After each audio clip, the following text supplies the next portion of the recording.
Ladies and gentlemen, welcome back to a new Star Guide brought to you by yours truly, Byronic. Now, before I get into anything, I wanted to apologize for my absence over the past few weeks. To keep it simple, I got sick during a pretty shitty time frame and had to do major catch up at work. So, that being said, some changes will be coming to my channel regarding Star Citizen content, but I'll create a separate vlog for that in the near future.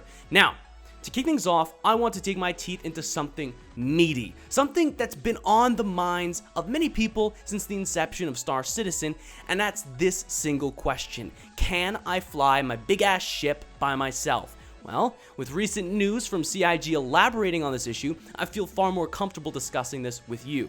So, what I'm going to do is look at the facts, list the pros and cons of each side, and give you my final opinion at the end. Now, before I get started, I wanted to stress that we are all part of the same community. So even if you disagree with each other, keep the comments civil, alright? Alright, let's do this.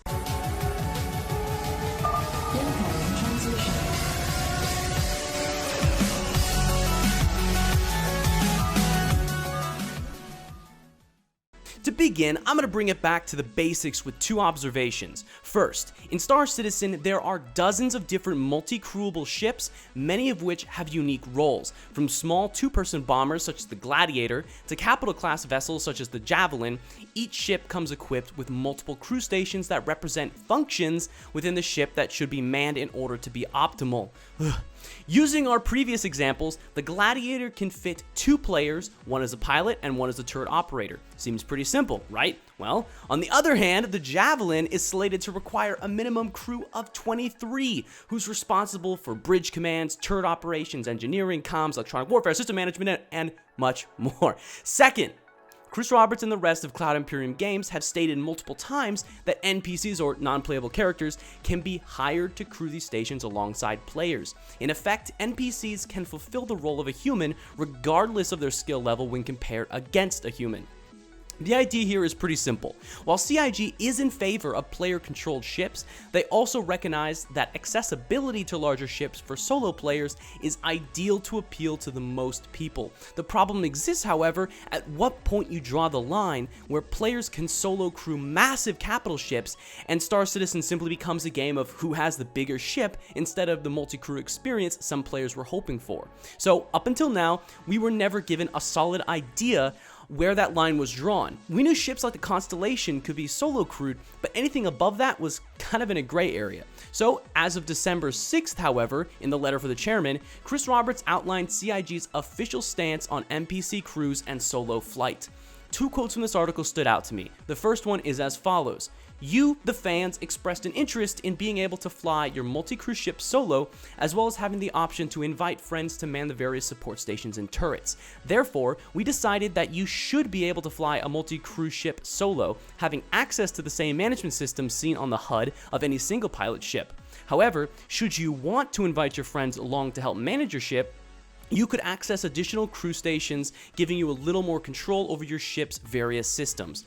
This lengthy statement essentially means that any ship that has multiple crew stations that is not a capital class ship can be operated solo without the help of players or NPCs. However, if you want to hire NPCs or invite your friends, you are more than able to enjoy that experience. The second quote, on the other hand, directly relates to capital ships, and here it is.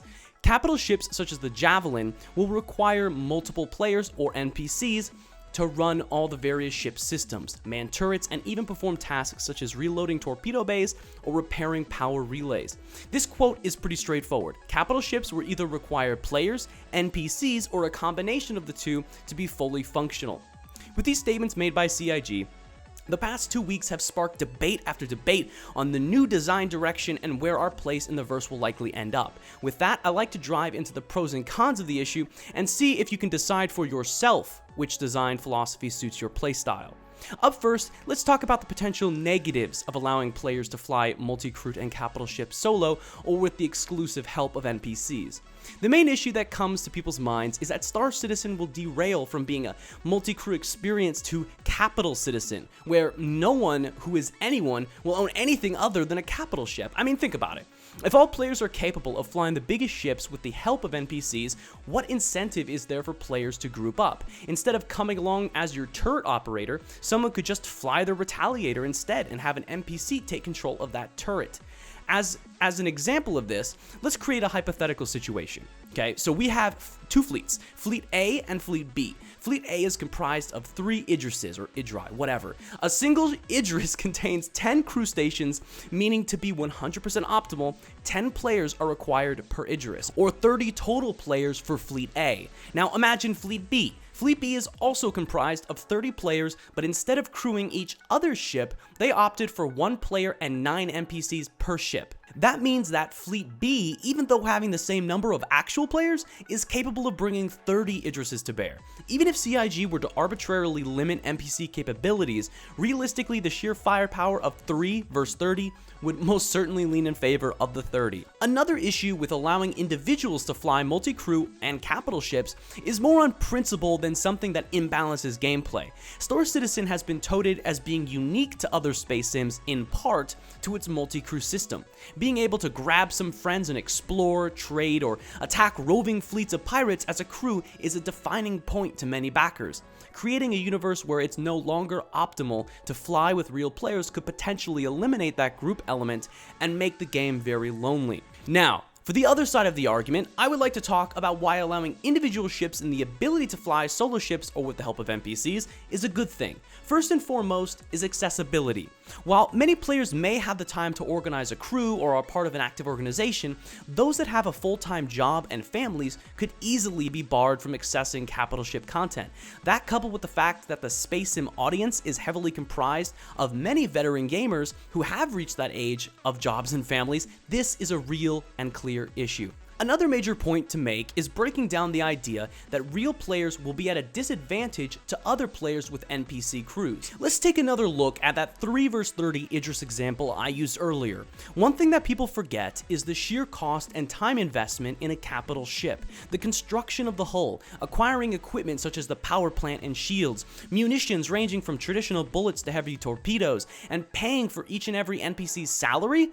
The list goes on. Simply put, an individual will be hard-pressed to build or acquire a capital ship themselves. Chris Roberts has even stated time and time again that building capital ships is an organization-wide activity requiring the resources of many people. But okay, fine. Let's take a look at some hard facts and put this in perspective. The Constellation, a multi-crewed ship 5 times smaller than the Javelin, takes roughly 60 hours of gameplay time to acquire, according to Chris Roberts. Keep in mind that this is just for the hull and not the equipment required to make that ship functional. For the sake of this example, however, I'm going to ignore equipment because that's still an unknown. Now, assuming the time required to build a ship is relative to its size and mass, a ship such as the Javelin, again 5.5 times the size of the Constellation, could take upwards of 300 hours. This, of course, is assuming 2 things. First, the construction time is linear based on size and mass, and 2, you are trying to construct this capital ship by yourself. Overall, I believe people are underestimating the time required and credits needed to fully construct, outfit, and crew capital ships. However, I have been playing MMOs for over 12 years, so I'm not naive. I can say with 100% certainty that yes, some players will be able to fund the creation of a capital ship and their NPC crew solo. Eventually. The real question here is, how does that affect you? The answer for me, well, is not very much. Realistically, the only people who will own a capital ship for solo play will be what the gaming world deems as hardcore, or someone who can put an inexorable amount of time into the game. Now keep in mind, the hardcore population of any MMO is typically a fraction of the total population. Think 2 to 5%. So now we have a small amount of people who can own and operate these ships solo, coupled with an incredibly vast Star Citizen universe. To many, these reasons alone make it a non-issue. Okay, Jesus, that seemed like it was a bit long, didn't it? I figured it was best to present what we knew and both sides before I gave my own personal opinion. Now that I've done that, I've got a brief story and an explanation of my own reasoning, so here it is. I was a Star Wars Galaxies player. I loved that game more than any game to date, and while I will admit to my own rose-colored glasses, that game has a single example I want to draw on for this debate: becoming a Jedi pre-NGE. To become a Jedi in Star Wars Galaxies was to some the pinnacle of accomplishment. You were a tool crafted for combat and support, and if mastered, a powerhouse to be reckoned with. However, to become a Jedi was difficult, and by difficult I actually mean it took a long freaking time.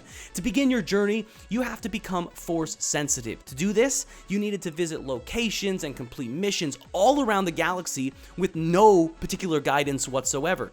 You were also required to master a class in the default skill tree, and then finally, after completing all that, you were then allowed the privilege to begin your Padawan trials and then begin grinding an absurd amount of Jedi experience, and then complete the Jedi Knight trials and choose a light or dark side attunement.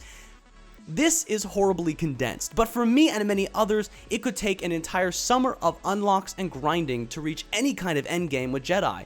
To me, this is how I look at the multi-crew versus solo ship debate. Accessibility to me is everything. I believe game developers should strive to make as much of their game accessible to the most people as possible. This isn't a blanket statement though. I understand the need for the social element in games like this. What I do want, however, is that some achievements, those pinnacles of Star Citizen, they should be available to all. It may take a family man or woman 6 months to build a capital ship, but after they've done that, they should be able to enjoy that content Star Citizen has to offer. Anyways, that's my opinion. I believe if given the time and effort, any player can achieve something great in a game. In this case, flying your own multi-crew and capital ship. While I know this video didn't address every possible pro and con of the debate, I hope it gave you a clear idea on both sides. As a side note, I fully 100% intend on crewing up with my organization and friends because killing pirate scum is that much more glorious with EVA teabag parties. Alright guys, that's it for today. I hope you enjoyed this star guide and expect some more from me in the upcoming December 19th stream. My name is Byronic and I'll see you in the verse, with or without your friends.